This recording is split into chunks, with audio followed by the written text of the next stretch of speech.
En el año 875, el Papa Juan VIII corona como emperador al monarca carolingio Carlos II, y al poco tiempo recurre a él para solicitar la ayuda militar contra los musulmanes, quienes están invadiendo las tierras italianas, pero poca ayuda obtiene de Occidente, además de que la lucha interna en Roma se agrava cada vez más. Con las incursiones de los musulmanes sobre las costas italianas y al no disponer del número suficiente de mercenarios o guerreros italianos como para combatirlos, hacen que Juan VIII busque el apoyo del emperador Luis II, su aliado y protector contra la aristocracia romana, por lo que a partir de este momento, el emperador carolingio tiene la misión de proteger a la iglesia romana, pero su muerte en el año 875 deja al papado sin tales apoyos. Con la pérdida del aliado más poderoso, el papado empieza a buscar candidatos para ser coronado como emperador y así obtener su protección militar. La búsqueda está solamente entre aquellos que tengan el suficiente poder como para que puedan defender a Roma, junto con sus intereses de los musulmanes y de los señores feudales locales. Sin embargo, esto no resulta suficiente y el papado no tiene más opción que solicitar el apoyo al último de la lista, a los bizantinos, por lo que el papado empieza a tener una postura más flexible con el Imperio Romano de Oriente. Es así como Juan VIII restaura las relaciones con la Iglesia de Oriente y en el 877 el patriarca de Constantinopla reconoce a la Iglesia Católica, mientras que en el 879 el Papa reconoce a Focio como el patriarca legítimo de Oriente. Con cierta presión del emperador carolingio y el rey de Italia, Guido III de Spoleto, en abril del año 892, el nuevo papa de Roma, Formoso, corona como heredero al hijo de Guido III, Lamberto II de Spoleto, por lo que a la muerte de Guido III en el 894, Lamberto II se convierte en el nuevo emperador carolingio. En Roma hay dos grandes bandos, uno progermano, uno que opta por ser aliado del imperio, y otro antigermano, uno que opta por desligarse completamente del imperio. Formoso es progermano y en secreto se reúne con los contactos del rey de la Francia Oriental. Uno de ellos es Arnulfo de Carintia, a quien le convence para que avance sobre Roma y libere a Italia de los Spoleto. En el 896, Arnulfo atraviesa los Alpes con su ejército, pero antes de toparse con Lamberto II, este cae derrotado por las fuerzas de otro rival suyo, Berengario de Friuli, otro noble carolingio. Sin embargo, Arnulfo es el que termina siendo coronado como emperador por el Papa Formoso. Al poco tiempo, el 4 de abril del 896, Formoso pierde la vida y el nuevo papa elegido es Bonifacio VI, quien tiene todo el apoyo de los Spoleto, aunque su pontificado solo dura 15 días, ya que también muere. Pero el siguiente papa, Esteban VI, que también es amigo de los Spoleto y de Lamberto II, logra retomar el control de la política romana. La lucha en Roma por controlar el papado es muy intensa, pero esta guerra interna llega a un punto brutal, malvado y uno de locura absoluta, pues al igual que su predecesor Bonifacio VI, Esteban VI es elegido papa con el apoyo de Lamberto de Spoleto, rey de Italia y rey de la Francia Oriental, pues cada bando o cada noble hará lo que sea con tal de tener el poder papal, ya que el poder papal, si bien no es un poder militar, es un poder altamente controlador. No solamente puede controlar a los pueblos, sino también a grandes monarcas europeos.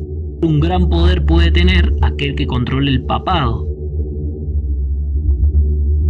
Este nuevo papa es nombrado en mayo del 896. Apenas asume el gobierno pontificio y el liderazgo de la Iglesia, el Papa Esteban VI decide llevar a cabo un acto más desquiciado que siniestro, puesto que Formoso le había dado la espalda a la familia Spoleto, y este no ha olvidado lo sucedido años atrás. Es entonces que ordena exhumar el cadáver de su segundo antecesor, el Papa Formoso, para someterlo a un juicio.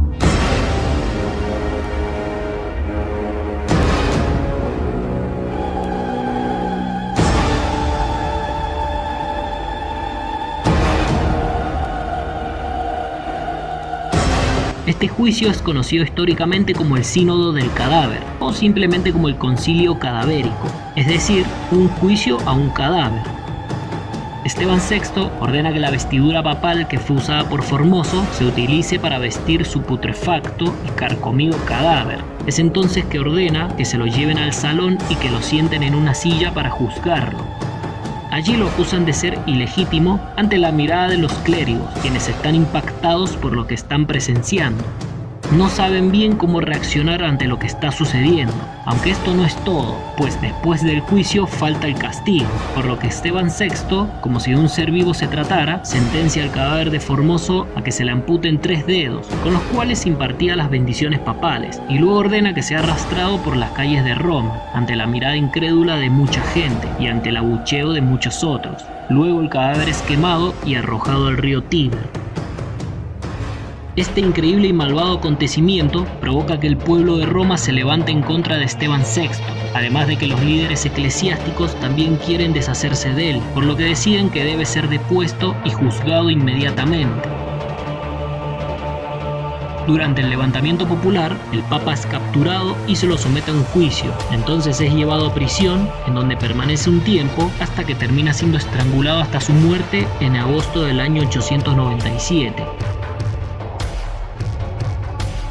El nuevo papa se llama Romano y también se suma a la lista de los sumos pontífices con reinados de corta duración, pues dura 3 meses, mientras que a finales del 897 se elige un nuevo papa, uno cuyo pontificado también será bastante corto, Teodoro II, el cual duraría solo 20 días. Pero lo más importante es que en estos días, a orillas del río Tíber, aparecen los restos del cadáver de Formoso. Inmediatamente los restos del ex papa son enviados a la Basílica Papal de San Pedro. Además, Teodoro II convoca un nuevo sínodo, en el cual anula todo lo hecho por Esteban VI y se le ordena la destrucción de todos los documentos que fueron resultado del concilio cadavérico. Tras la muerte de Teodoro II, el nuevo papa se llama Juan IX y sube al papado con el apoyo de Lamberto de Spoleto. Aún así, eso no le impide terminar el trabajo de su antecesor, con respecto a rehabilitar a Formoso como ex papa legítimo. Además, excomulga y expulsa de la ciudad de Roma a Sergio de Tusculum, alguien que años más tarde también se convertirá en uno de los peores papas de la historia, uno de los papas más siniestros.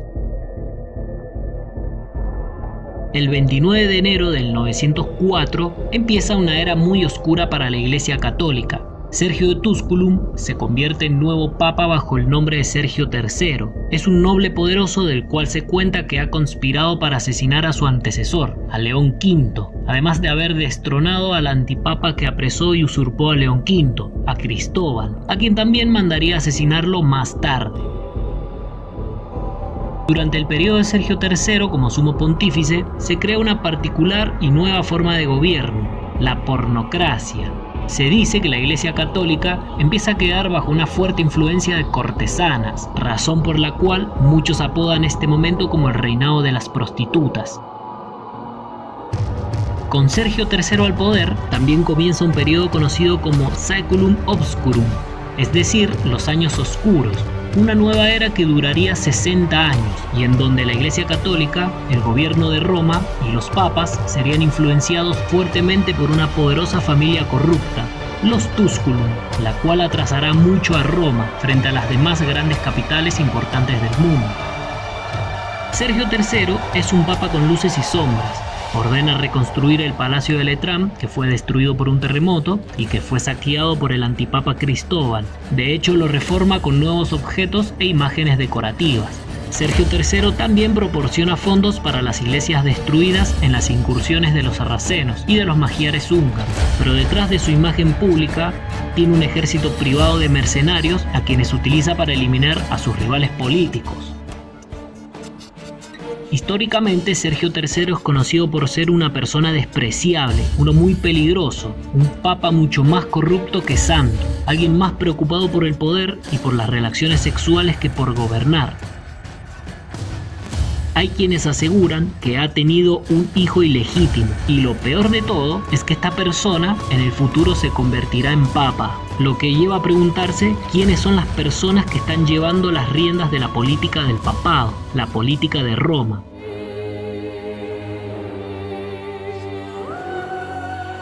Este periodo, en donde la política romana está muy corrupta, es conocido como el reinado de las prostitutas y se debe a que hay una poderosa familia que está influenciando en el papado.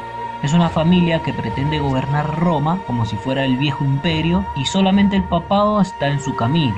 es la única organización de peso que le impide el poder absoluto a esta familia, razón por la cual intentan controlarlo. A la cabeza de esta familia hay dos amantes, Teofilacto, el conde de Tusculum, y su esposa Teodora. Son dos personas altamente ambiciosas y se han convertido en los más poderosos de Roma tras escalar en el poder. Esta pareja había colocado a Sergio III al frente del papado, pero con su muerte en el año 911 tuvieron que buscar a alguien nuevo para que defienda los intereses tiránicos de esta familia. Por ello el elegido acaba siendo uno de los amantes de Teodora, alguien que se convierte en papa bajo el nombre de Juan X en el año 914 y ha sido seducido por Teodora para que ésta pueda controlarlo ahora que este es el papa de Roma. El problema es que ahora que ha subido al poder, Juan X no quiere dejarse dominar por Teodora y de hecho quiere ir más lejos. Intenta aislar a los Tusculum del poder. Unos meses más tarde, Teodora muere de forma inesperada en el año 916, lo que deja al Papa Juan X con cierto aire de alivio, lo que lo lleva a cometer el error de bajar la guardia. Un gran error, ya que la hija de Teodora y Teofilacto, Marozia, quien fue la esposa de Sergio III, es aún más ambiciosa, despiadada y cruel que su madre. Finalmente el Papa Juan X acaba siendo destituido de su cargo, capturado y encarcelado, pero mientras se encuentra en prisión, una noche muere a manos de un sicario, quien lo asfixia con una almohada. El nuevo Papa, León VI, reina en Roma desde mayo del 928 hasta diciembre, y el siguiente es Esteban VII, ambos títeres de Marozia. La función de Esteban VII es ocupar el cargo, sirviendo bajo los intereses de los Tusculum, hasta que el hijo de Marozia y Sergio III se convierte en papa bajo el nombre de Juan XI, es decir, Juan XI. Los problemas nunca han estado lejos de la política romana, y esta vez no es la excepción, ya que el nombramiento del nuevo papa desata un conflicto por otro lado. Marozia tiene otro hijo, es el duque de Spoleto, Alberico II, quien está profundamente celoso de que su medio hermano haya sido favorecido por Marozia para convertirse en papa. Se dice que Alberico II ha heredado las típicas características de su familia. Es ambicioso, codicioso, desagradable, muy despiadado y está sediento de poder. La cosa empeora aún más cuando Alberico se entera de que su madre, Marozia, pretende casarse por tercera vez, y esta vez se trata del rey de Italia, Hugo de Arles. Aunque tener el título de rey de Italia en esta época no significa que gobierna toda Italia, solamente mantiene el control en el norte de Italia.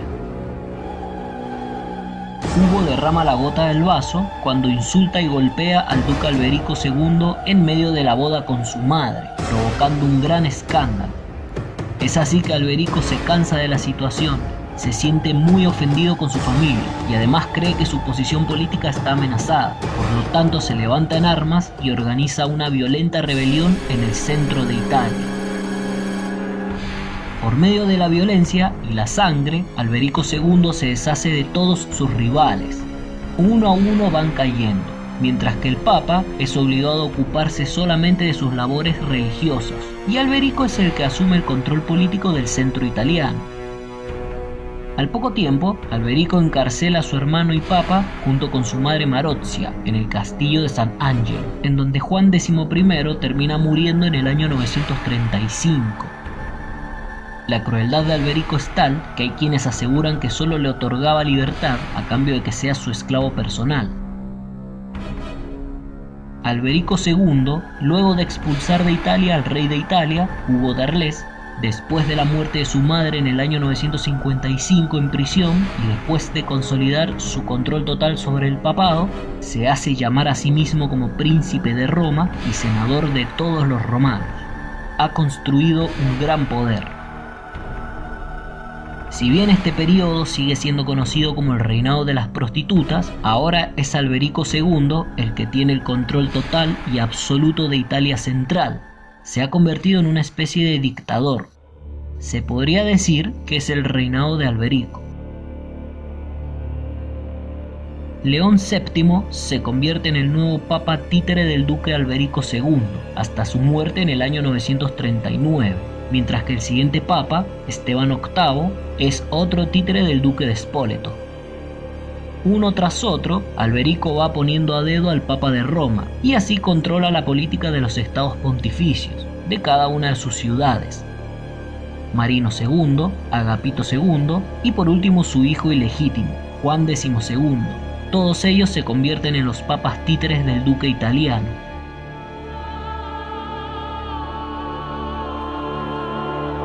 En el año 955, tras unos 40 años del inicio de la pornocracia en Roma, la ciudad ha estado gobernada casi de la misma manera que con Sergio III, pero ahora se elige al que será el último papa de estos años oscuros, Juan XII, quien asume el pontificado con solo 18 años de edad. Parece ser que este nuevo papa es un muy buen negociador y un buen diplomático, pero lo que destaca de él no son sus habilidades, sino sus escandalosos actos sexuales. Se cuenta que tiene relaciones de incesto con sus hermanas y sus sobrinas, además de su madre, quien también es una cortesana. Al igual que sus 11 antecesores, Juan XII gobierna Roma mediante la pornocracia. Se encuentra rodeado de mujeres cortesanas, de las cuales no solo recibe consejos de política, también mantiene constantemente relaciones sexuales con ellas. Y no se trata de simplemente libertad, algo que no daña a nadie. Este mundo está demasiado infectado y corrupto. Es un mundo demasiado libertino, lo contrario a lo que pregona la Iglesia Católica. Además, hay gente que lo acusa de tener sexo con las mujeres que acuden a la iglesia a rezar o que acuden a él para pedirle favores.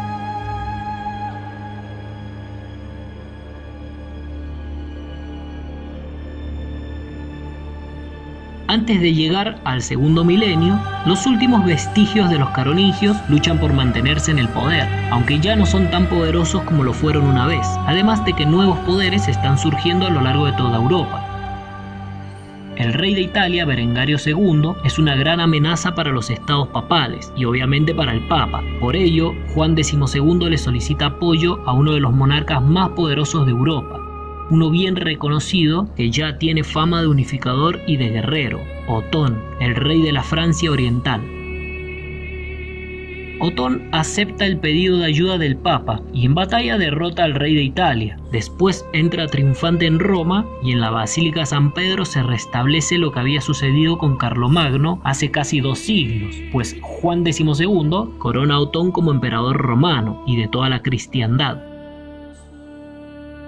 En el año 964, a los 27 años de edad, Juan XII muere de una manera fiel a la vida pornocrática que ha llevado. Se dice que hay 2 versiones, una que fue asesinado con un martillo por parte de un marido que lo encontró en la cama con su esposa, mientras que otra versión afirma que murió de un infarto cerebral en pleno acto sexual. Sea como sea, con la muerte de Juan XII termina la pornocracia en Roma y es el fin del Saeculum Obscurum, los años oscuros.